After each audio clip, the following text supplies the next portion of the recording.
They say you never really know your family until money is involved. Mine didn't wait 24 hours after my father's funeral. The moment the lawyer finished reading the will, my older sister, Vanessa, smiled, folded the document and whispered, "Dad finally realized who deserved everything." According to that will, she inherited my father's entire $80 million estate. I inherited one item. An old, scratched film camera that barely worked. The room filled with quiet laughter. My uncle shook his head. "Looks like James knew which child could actually run a business." Vanessa walked over and gently placed the camera in my hands. "Maybe you can take pictures of birds to make yourself feel better." Everyone laughed again. I didn't.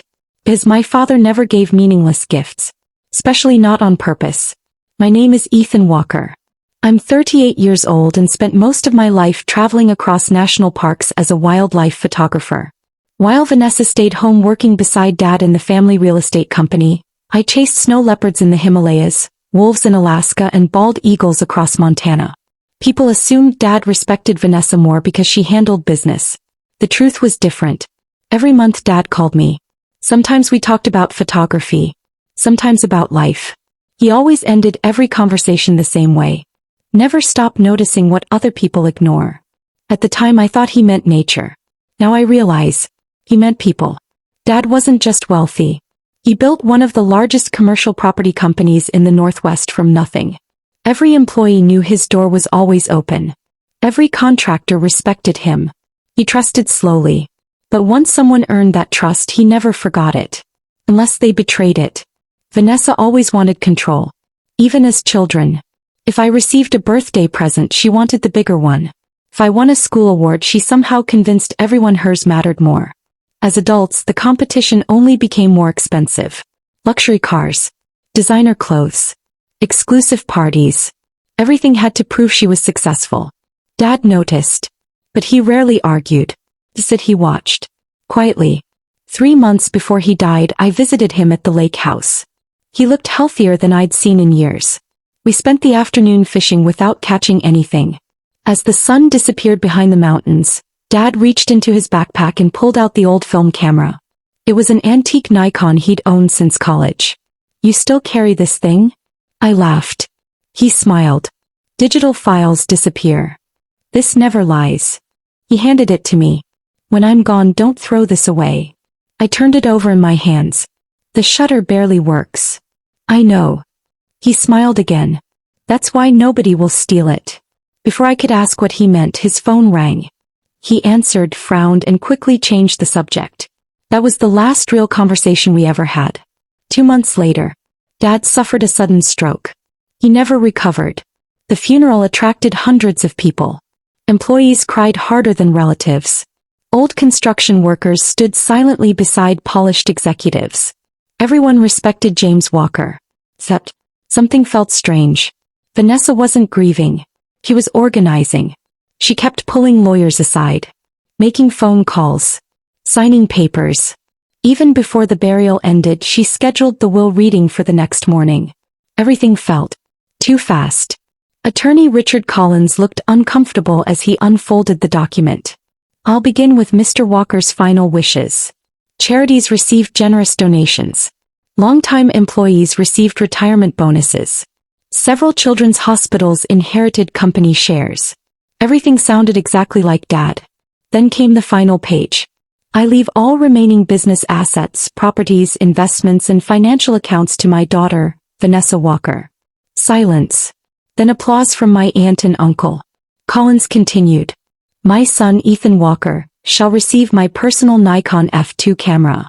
That was it. Nothing else. No explanation. Vanessa smiled as if she'd expected every word. She didn't even look surprised. Instead, she immediately asked the lawyer one question. "When can ownership transfers begin?" Not, "Was Dad certain?" Not, "Is there another letter?" Just, "When do I officially own everything?" Attorney Collins hesitated. "Legally, immediately after probate begins." Vanessa nodded with satisfaction. Something about that answer made my stomach turn. That evening, I sat alone in Dad's lake house, staring at the old camera. It was heavier than I remembered. Dust covered the leather strap. The lens cap was cracked. When I opened the back expecting old film, It was empty. Strange. Dad never stored cameras without removing the film first. As I cleaned the viewfinder, I noticed something unusual. A tiny scratch beside the rewind lever. Not a random scratch. 3 perfectly carved letters. O, V, R. I frowned. Dad never marked his equipment. What did LVR mean? I turned the camera over again. Then I heard footsteps outside. Someone was trying the back door. I quietly switched off the lights. The handle slowly turned. A shadow stepped inside the house. And through the moonlight, I recognized Vanessa. She wasn't looking for me. She was looking for the camera.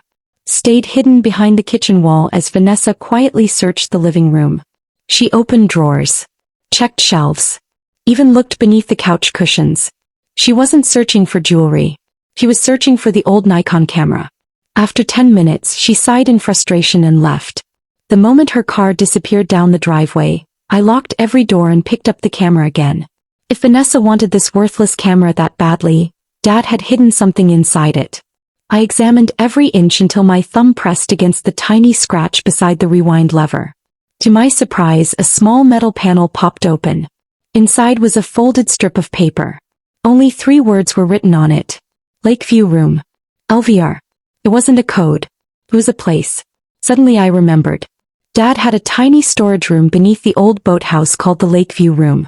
Hardly anyone knew it existed because he used it as a darkroom when he developed film years ago. The next morning I drove there. Dust covered everything. The enlarger still stood in the corner. Shelves held dozens of old film boxes. Nothing seemed unusual until I noticed one red envelope taped beneath the workbench. Across the front, Dad had written, "For the person carrying my Nikon." Inside was a memory card sealed inside a plastic case. A short note lay beside it. "The camera isn't the secret. It only leads you here. Watch the final recording before trusting anyone." I rushed home and inserted the memory card into my laptop. A video appeared. Dad looked directly into the camera. "If you're watching this, Vanessa found my fake will." I froze. Dad continued calmly. "I knew someone inside this family would try to replace my real will. So I let them believe they succeeded." He explained that months before his death, he secretly hired security specialists to install hidden cameras inside his private office. One recording began playing. Late one evening, Vanessa unlocked Dad's office with a copied key. She removed the original will from his desk.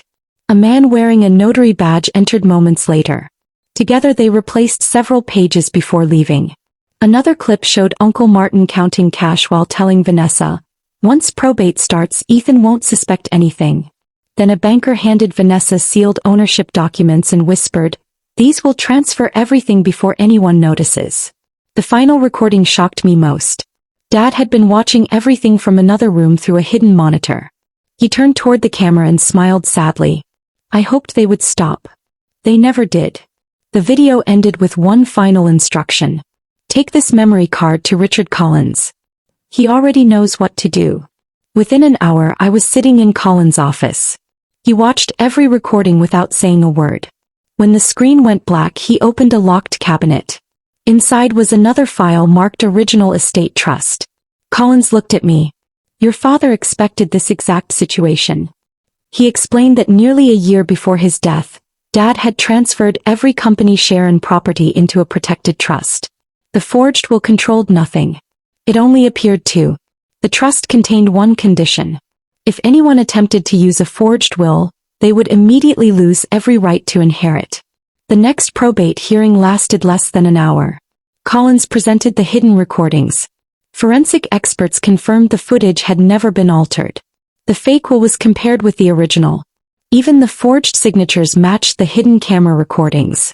Vanessa's lawyer quietly closed his notebook. He knew the case was over.